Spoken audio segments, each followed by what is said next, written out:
जानकी जीवन स्मरण जय जय राम. सद्गुरुनाथ महाराज की जय. Doctor V Kulkarni लिखित प्रेम दिवाणी मीरा, संत मीराबाई यांच्या चरित्रावरील जीवनकथेचे वाचन. भाग क्रमांक 21. मेडत्याला शत्रूनं घेरलं होतं. राजवाड्याचे दरवाजे बंद करून उंच खिडकीतून मीरमदेव पाहत होते. थोड्याच वेळात कळलं की जोधपूरचे राजे मालदेवने मेवाडवर हल्ला केला आहे. मीरमदेव महालाच्या खिडकीतून लढाईचा रागरंग पाहत होते. मेवाडच्या रस्त्यावर तलवारींचा खणखणाट ऐकू येत होता. ध्यानात येत होतं की मेवाड दुबळं ठरत आहे. चंदा मीरेच्या महालात आली होती. दोघीही अशाच उंच खिडकीतून आपल्या गावाकडे पाहत होत्या. लढाई कुठवर चालणार कोणास ठाऊक. मीरेने विचारलं, किता कुठे आहे? ते मी विहिरीवर होतो, एवढ्यात हा हल्ला झाला. ते लढाईत गुंतून पडले. आता या लढाईत ते दिसणार तरी कसे? त्यांचा पत्ता लागणं कठीणच आहे. वाड्यातून मीरमदेवनी जयमलला लढाईचा परिणाम पाहत होते. मीरेनं चंदाला म्हटलं, चंदा चटकन जा, काकांना म्हणावं वाडा सोडू नका, इथं कृष्ण आहे. चंदा धावत गेली. तिने निरोप दिला. त्यांनी तिचं म्हणणं फक्त ऐकून घेतलं, पण त्यांना ते पटलं नाही. मेवाडची माघार होता दिसत होती. मीरमदेवांनी म्हटलं, थोड्याच वेळात वाड्यावर हल्ला होईल, आपण घेरले जाऊ. आपणावरच शत्रूचा रोख असणार हे निश्चित. तेव्हा जयमल, घोडा फेक, शक्यतो फळी फोडून जाऊया अजमेरकडे. मीरेनं पाहिलं. जयमल वाड्याचा दरवाजा उघडून पळत सुटला. पाठोपाठ मीरमदेवांनीही घोडा फेकला. जयमलने मीरमदेवांना पळताना शत्रूनं पाहिलं. मीरावर खिडकीतून उभी राहून पाहत होती. तो पहा जयमल, ते काका निसटले. त्यांनी घोड्याला टाच मारली. पळून गेले आणि हा शत्रूच्या तावडीत सापडला. तो पहा, हा कोसळला. किंचित थांबून मीरा म्हणाली, तसंच झालं. कृष्णानं नाही वाचवलं. गोकुळ सोडून गेले. केशीच्याच हातात सापडले. पुन्हा तेच. चंदानं म्हटलं, मीरा, आपण लढाई हरलो आहोत. संध्याकाळ झाली आहे. आता शत्रू वाडे पेटवून देतील. वाड्यात राहणं धोक्याचं आहे. आपण निघूया का? हो, कान्हा मला सांगतो आहे आता माझ्याबरोबर चल म्हणून. माझ्याही मनात येत होतं. चल, चटकन 2-4 कपडे बांध. या लढाईच्या धामधुमीतूनच वारा चुकवीत आपण मेवाडच्या बाहेर पडलं पाहिजे. माझा कान्हा घे, चटकन चल. दोघीही थोड्याच वेळात बाहेर पडल्या. महालाच्या खिडकीतून कोणत्या बाजूला थोडी वाट आहे हे त्यांनी हेरलं. अंधारही पडू लागला होता. लढाई मात्र चालू होती. त्यांच्या ध्यानात आलं, मीरमदेव पळून गेले होते. जयमल मारले गेले होते. लवकरच मेवाड पडेल. फक्त आपल्या लोकांना कळण्याचा अवकाश. पुढं शत्रू काय करतील त्याचा नेम नव्हता, म्हणून त्यांनी पाऊल उचललं. जाता जाता चंदानं म्हटलं, आपण बाहेर पडत आहोत, पण माझा किता? या युद्धाच्या ऐन धामधुमीत त्याचा पत्ता नाही. त्याचं काय झालं आहे कोणास ठाऊक. ते कुठं आहेत? चंदानी मीरा मेवाड सोडून निघाल्या. पायीच चालत राहिल्या. मेवाडपासून शक्य तितकं दूर जायला हवं होतं. कुठं जायचं आता? कान्हा नेईल तिकडे. दोघीही चालत होत्या.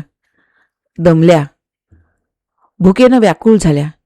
चंदेने म्हटलं, मीरा, तू राजकन्या, नंतर राणी. आत्तापर्यंत दासदासी तुझ्या भोवती वावरत होत्या. देवाच्या नैवेद्याला तू रोज पंचपक्वान्न घेत होतीस, पण आता काय करायचं? मीरा हसली. अगं, मी त्याची पत्नी आहे. मला जेवायला घालणं त्याचंच काम. त्याची इच्छा असेल तर मी उपाशी राहावं, तर मला राहिलं पाहिजे. माझी काही तक्रार नाही. असं म्हणून मीरेनं आपली एकतारी घेतली. दोघीही एका खेड्यात आल्या होत्या. विश्रांतीसाठी एका छोट्याशा मंदिराच्या पायरीवर बसल्या होत्या. मीरेनं एकतारी घेतली आणि म्हटलं, चंदा, वृंदावनात असताना एकदा दुपारचेच गेले यमुनेवर. मी पाण्यात उभी राहिले, कळशी भरली, पाहिलं तर कान्हा आपला वाळूत उभा. अनवाणी ग, उन्हा मी म्हणतायत. मी म्हटलं, कन्हैया, हळूच शिरावर ठेवी कळशी. मी उभी यमुनेच्या पाण्यात, तू उन्हात का जळशी? ये उतर या लहरीत, का असा दूर पळशी? शांत वातावरण होतं. मीरेच्या स्वरांनी साऱ्या खेड्याला वेढलं. कुठून स्वर येतात, कोण गात आहे असं पाहत हळूहळू मंदिराकडे स्त्री पुरुषांची पावलं वळली. लोक येऊन बसले. जणू स्वरांच्या जाळ्यात मनमोकळ्या पकडल्या गेलेल्या. मीरेनं ते जाळं आपणाकडे खेचलं होतं. मीरेची गवळण ऐकून, तिचं त्यावर भावना हेलावणारं विवेचन ऐकून श्रोते मंत्रमुग्ध होऊन गेले. मीरेनं एकतारी खाली ठेवली. दीदी, आणखी एखादं तरी पद म्हणा, आजपर्यंत असं भजन ऐकलं नाही. मीरा हसली. पण चंदाच्या आठवणीनं, चंदाच्या ध्यानात आलं की आपण 2 दिवसांचे उपाशी आहोत. आता हिला गाणं म्हणण्याला ताकद तरी हवी ना. पोटात काही नाही, पण मीरेनं काही न बोलता पुन्हा एकतारी हातात घेतली. तिनं डोळे मिटले, जणू तिला ग्लानी आली. तेव्हा चंदाचं लोकांना उद्देशून म्हणाली, दीदी 2 दिवसांच्या उपाशी आहेत. काय सांगू, ही मेवाडची राजकन्या, ही चित्तोडची राणी, ही कृष्णदर्शनासाठी बाहेर पडली आहे. ओंजळीतनं 2 मोती दान देणारे हिचे हात लोकांसमोर चतकोर भाकरीसाठी कसे पसरले जातील. अरे देवा, एक म्हातारा म्हणाला. त्यानं कपाळावर हात मारून घेतला, तोंडात हळूच चापट्या मारून घेतल्या. आमची अक्कल कुठं चुलखंडात पडली काय. उठा ग पोरीनो, राणी दारी आली 2 दिवसांची उपाशी, आणि आम्ही त्यासना गाणं गाणं म्हणतोय. उठा उठा, अगोदर जेवाया करा. दिदा, चुकलो आम्ही, माफी हो. म्हाताऱ्यानं साष्टांग नमस्कार घातला. त्याबरोबर सर्वांचीच नमस्काराची झुंबड उडाली. म्हाताऱ्यानं गावकऱ्यांच्या वतीनं हात जोडले आणि म्हणाला, दीदी, आता तुम्ही पाहुणा आमचं, 2-4 दिवस राहावा मजेत. तुम्ही राणी होत्या, आम्हाला तुमचं नख बी दृष्टीस पडत नसे. आता तुमचं पाय अनायासा गावला आहे, या पायांची सेवा होईल तेवढीच. मीठ भाकर गोड मानून घ्या. झालं. त्या गावात सुरेख पाहुणचार झाला आणि मग लोकांचं मन मोडूनच निधी पुढच्या गावी चालू लागल्या. या गावी जसं घडलं तसंच थोड्याफार फरकानं प्रत्येक गावी. खरं म्हणजे त्या दिशाहीन चालत होत्या. एक दिवस चालता चालता चंदाने एका गाडीवाल्याला विचारलं, हा गाड रस्ता कुठे जातो हो? ह्यो काय? 10 कोसावर मथुरा, वृंदावन. काय म्हणता काय? चंदा, बघ, नकळत आपण वृंदावनाकडेच निघालो आहोत. 2 दिवसात पोचू. वृंदावनाला निघालात होय? मग 2 दिवस कशाला? बसा गाडीत, उद्या सांच्याला वृंदावनात. चंदानी मीरा गाडीत बसल्या. रात्रभर गाड्या चालत राहिल्या. दोघीही बैलगाडीत आडव्या झाल्या.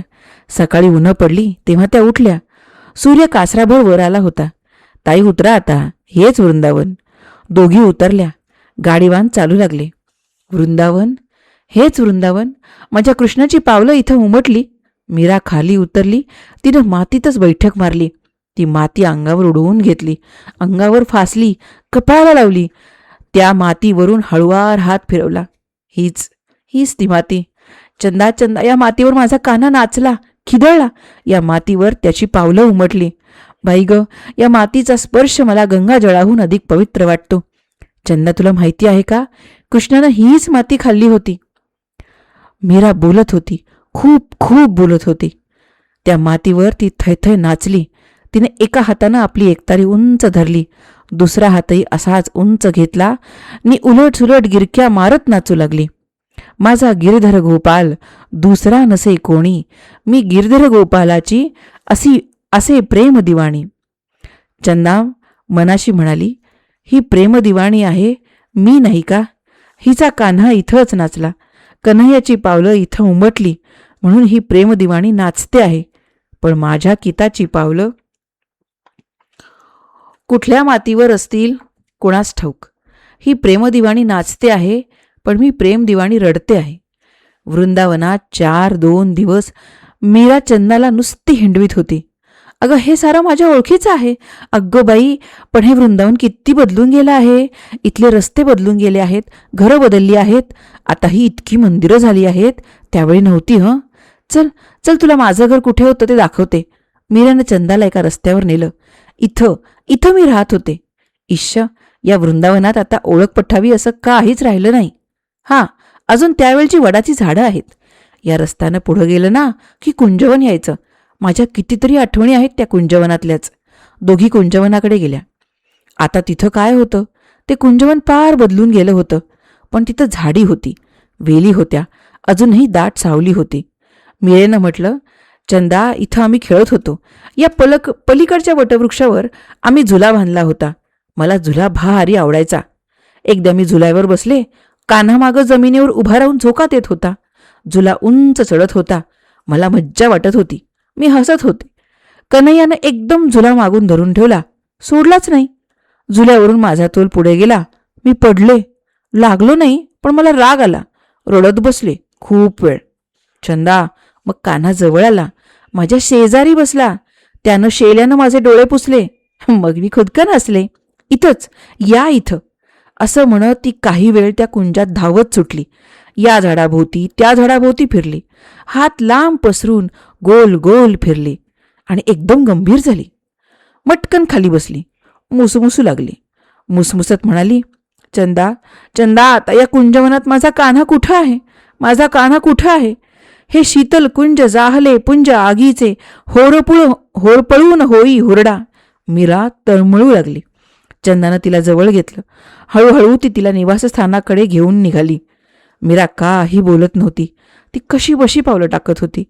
चंदा मनात म्हणाली, कृष्णाच्या आठवणीनं हिच्या मनाचा हुरडा होतो आहे. माझ्या किताची आठवण माझ्या मनाचं कणीस असंच भाजून काढते आहे. मनाची लाही फुटते आहे. हिच्यासारखं मला काव्य सुचत नाही. हिच्यासारखं मला गाता येत नाही. पण माझी स्थिती वेगळी थोडीच आहे. उलट शब्द बाहेर पडले तर हृदय मोकळं तरी होतं. आमच्या भरल्या हृदयाला शब्दांचे उमळही फुटत नाहीत. सारे भावनांचे झरे आतूनच वाहत असतात. किता, किता, तुझी आठवण येते रे. तू कुठे आहेस? माझी आठवण तुला येते का? येते? मीरा कृष्णासाठी म्हणत असेल तेच मी माझ्या कितासाठी म्हणते. हे शीतल कुंज जाहले पुंज आगीचे. मीरा आणि चंदा वृंदावनात कुठंही राहत. कधी एखाद्या धर्मशाळेत, कधी कोणाच्या ओटीवर, कधी मंदिराच्या पडवीत, कधी घाटावर, तर कधी एखाद्या झाडाखाली. पण मीरा न चुकता श्रीकृष्ण मंदिरात दर्शनाला जाई. स्नान करून ती येई. मंदिराच्या समोरच्या मंडपात बसे. साधारणतः तिच्या दर्शनाला येण्याच्या वेळा ठरून गेल्या होत्या. पहाटे रामप्रहरी आणि दुपारी 3ऱ्या प्रहरी. मंदिरात मीरा येई आणि एकतारीवर आपल्या कन्हैयाला आळवी. मीरा के प्रभू गिरधर नागर. कधी ती पायात घुंगरू बांधून तल्लीन होऊन नाचत असे. तिचं गाणं नंदलालासाठी असायचं. मीरेच्या शब्दात आर्तता होती. ते शब्द भावनेनं भिजलेले असायचे. पदांना भावनानुकूल स्वररचना असायची. शब्दांचा अर्थ आणि भावस्वरांचा सुगंध घेऊनच बाहेर पडत. त्यामुळे सारं वातावरण मंगलमय होऊन जाई. दर्शनास येणाऱ्या स्त्री पुरुषांची पावलं आपोआपच थांबत. काही लोक जाता येता ऐकत, काही थपकत, काही मीरेचं भजन ऐकण्यासाठी बैठकच मारत. हळूहळू वृंदावनात मीरा हा कुतूहलाचा आणि नंतर चर्चेचा विषय होऊ लागली. धन्यवाद.